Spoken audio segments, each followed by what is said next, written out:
आता महानगरांच्या बातम्या वेगवान पद्धतीने।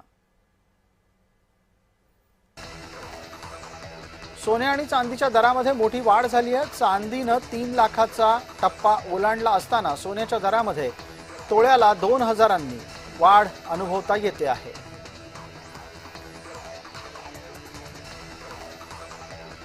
पुण्यामध्ये एका मुजोर महिला कार चालकाने दुसऱ्या कार चालकाशी झालेला वाद निपटवण्यासाठी त्या कार चालकाला चक्क आपल्या बोनेटवरून दूरवर फरफटतली।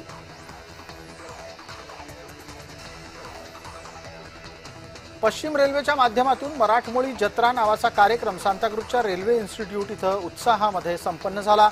या स्नेहसंमेलनाचं यंदा 24वे वर्ष होतं। भाजपाचे विधान परिषद सदस्य संदीप जोशी यांनी सक्रिय राजकारणातून संन्यास घेण्याची घोषणा केली आहे। 13 मे पर्यंत ते आमदारकीची जबाबदारी पार पाडतील।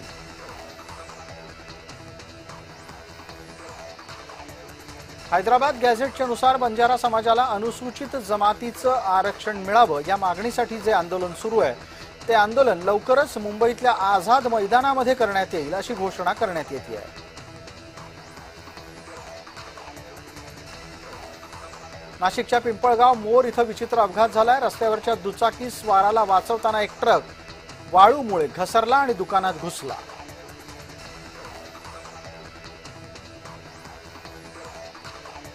बालविवाह प्रकरणी पॉक्सो कायद्यानुसार कठोर कारवाई होऊ शकते अशी माहिती मुंबई उच्च न्यायालयाचे न्यायमूर्ती सारंग कोतवाल यांनी दिली आहे।